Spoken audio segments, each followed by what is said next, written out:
Now, during my last video, I talked about the process of learning a language as a beginner, and when I was starting straight at an A1 level and how I got to intermediate. So this video, I'm going to explain a little bit about what you do when you reach that intermediate level and how your routine and method changes. So I'm going to leave a little link in the description about that, or else you can just see it there.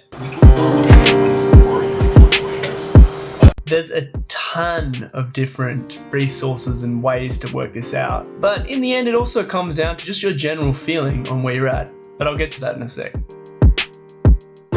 So one thing you can do is this CEFR. That stands for Council of Europe's Common European Framework of Languages or References. Anyway, not important. The point is they have these kind of placement tests, and this is where that whole B1, A2 kind of thing comes from. You can go online, type in Google, for in my case, Spanish placement test. So you go on, you take the test, and it'll give you an idea of where you're at.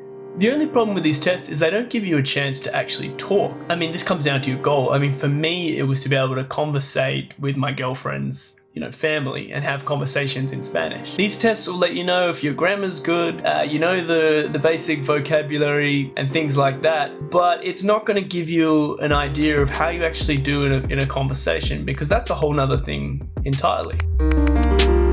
Now, while the whole point of these videos is that you don't need a teacher, one thing you could do if you just kind of want to know where you're at is book yourself a teacher. You can do this online on a website called italki. It can be as low as $10. Explain that you want to talk and maybe do some conversation, and for her or him to give you an idea of where you're at level-wise. Now, the last way of knowing, which in my opinion is the most concrete, is a general feeling. And I know this sounds very airy-fairy. I just started listening to things or having conversations. I started realizing I'm understanding a whole lot more. I'm speaking better and I'm improving. I could just kind of tell. So you can get to this point where you think, wait a second, I think I might be B1 or I might be intermediate. Also, you can record yourself maybe every month, 2 months, whatever it may be. Just talking, having a conversation with someone or yourself. And that acts kind of as a progress shot. Now, I don't want to use a gym metaphor, but it's like, if someone's interested in getting fit, they might take before and after photos. Well, you can do the same thing with language. So you can start recording yourself, and then after a while, you see the results.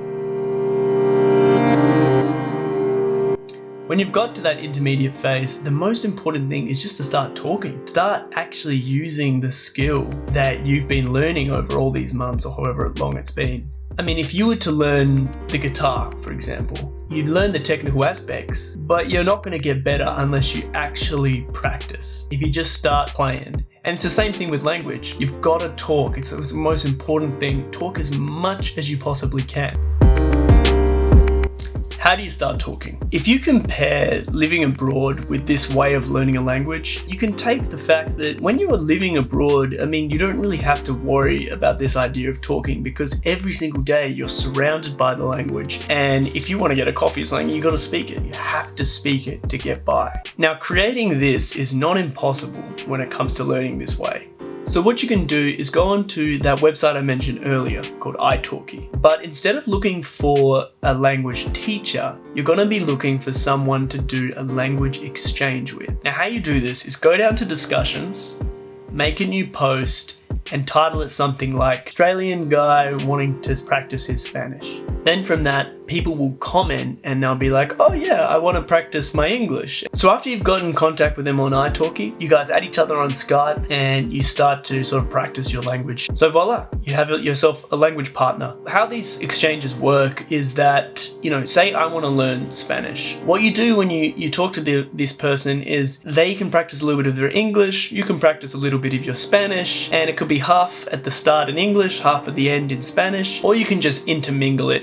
All the flashcards you've been making during the week, take them into the conversation and start using them as much as you possibly can. Because one of the best ways to learn words is through meaningful connection. So when you start actually using them, so you can even bring up these words and you can sort of have a little practice with them. Look, sometimes it can be kind of difficult because of the language barrier, but it's just such a good way, an easy way to practice. and then during the week send each other messages and practice your language then. Another way you can do it, if you don't want to do it online or anything, that's fine. Basically, in your city, there will be people who speak that language, who want to practice their English or whatever. You can go on meetup.com and you can look for sort of these language exchange groups, and you can meet up with these people that way. Otherwise, you can go on Facebook and type in something like Argentinians in Perth or Mexicans in Perth. Say, hey, I'm from Perth, I speak English, but I really want to practice my Spanish. Is there anyone on here who would like to practice their English with me? And because they're living in this country or this place, they want to practice their English because they're working and they need it. So you can meet up for coffee, go to the park, whatever it may be, and just practice that way. The same way you would do it on italki, but just in real life. So in my last video, I talked a little bit about how I would use like Extra Espanol or Duolingo podcasts. These kind of podcasts or video series where they intentionally speak slower or they translate to English at some point. It's for practicing your listening skills. Now the cool thing is, once you get to intermediate, is you can start doing things that you would actually do when you were speaking in your native language. So you can watch Netflix, watch YouTube videos, and practice your listening skills with mediums that aren't intentionally made to help you practice your listening, but are just in that target language. Now Netflix can be a great tool for learning a language as long as you do it right. Now what do I mean by that? How you start is you grab a show that is in your target language, and maybe at the start I'd have English subtitles, try to pick out little words, but eventually what you want to do is change that to Spanish subtitles. Now it's going to be a little tricky at the start, but through the visuals, the context and the conjecture, you're going to be able to sort of understand what's going on. So when you come across a section that you don't quite understand, or maybe there's just a few words in there that you're just a bit unfamiliar of, grab those words that you didn't quite understand and paste them into Google Translate. And you want to click spacebar so they're all aligned in a list. So then you go back into Netflix, you replay it, and you try to work out what they've actually just said. If you still can't understand it, just switch it back to English and then move on. One tip is not to get too caught up on this. I mean, pick it out here and there, but don't like pause it the whole time where it's going to take hours to finish the episode. Just keep watching and you'll understand as you watch and you translate a few words here and there. Now, when you finish watching the episode, you'll have a list of all these different words. So what you want to do is grab those words and put them into your flashcard app, and then in your free time, go through and learn those words. Now some shows are going to be from a particular region, so they may be from a country that has a particular kind of slang. What you do is you search for it in that tab, in that website, or you can even find a bunch of apps that will be like Argentinian slang or Mexican slang, and you look for it there, and that will help you not only understand the meaning of what's going on, but it'll actually open your mind to different slangs and different cultures. Don't let it go to your head. Don't let it go to your head, no. No, no, no. Now with music, I talked about in my last video about listening to music and how it just doesn't work when you're at that beginner stage. Like, you listen to music a bunch of times and you just can't understand what's happening. Maybe you understand one or two words, but you're not going to get the whole message. So what you can do in that beginner stage is use that app Music Match. But what I've been doing a lot more is on Apple Music, they now have this function where you could just click and it'll show you the lyrics in like a karaoke style, but it won't show you any translations. So I'll be using it as a gym or whenever I'm really listening to music or anything like that, and I'll just have a go at trying to understand. It's just like with the Netflix listening to subtitles.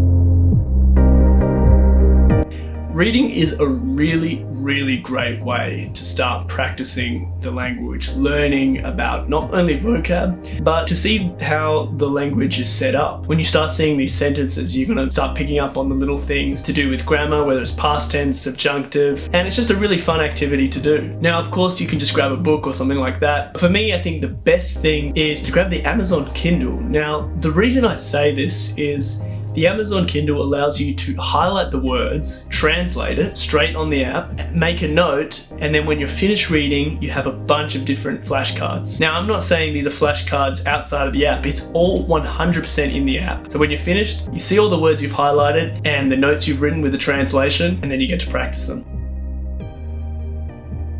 So like I said with the guitar metaphor, you're going to want to practice. You're going to want to try all these things that you've learned and just put it into practice. Start strumming, start playing. However, you're not always going to be able to talk to a language partner or someone who speaks that language. So what I like to do in these situations just to practice is two things. Number one is to journal. And the next thing I like to do is just to talk to myself. You know, maybe I'm driving in the car or I'm sweeping the floor. I just start talking to myself and practicing what I've learned. And with both of these things, you might not get them right 100%, but it's just a good chance to try, just a good chance to see what you can do. If you can with your language partner, if they can go through what you've written and tell you what you did right and wrong, that would be amazing, but you don't have to. But anyway, the point of this is that you get to practice without the judgment of someone else, without feeling nervous, just to have fun with it.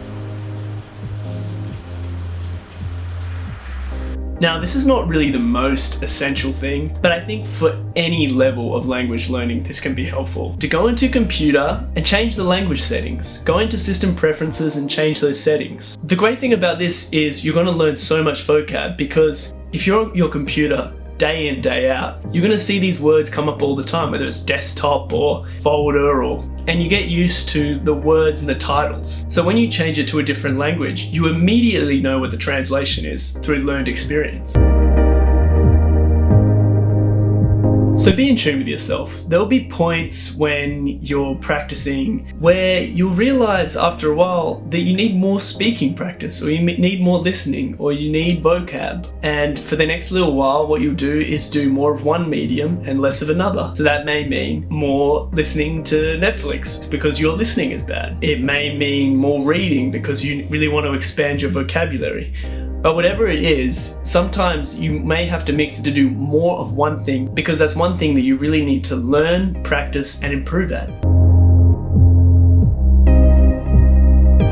So all these things that I mentioned are great add-ons to your routine, your method. However, don't stop with the old stuff. I mean, all the things that I mentioned in that first video, where it's podcasts, audiobooks, whatever it may be, you can still keep doing those things. Back then I was doing Learn Spanish Like Crazy #1, and when I got to intermediate, I went and got #2. So these things are new methods and new things that you should be doing, but of course don't forget the old stuff too. So the main point for all of this is to actually just start surrounding yourself with the language as much as possible.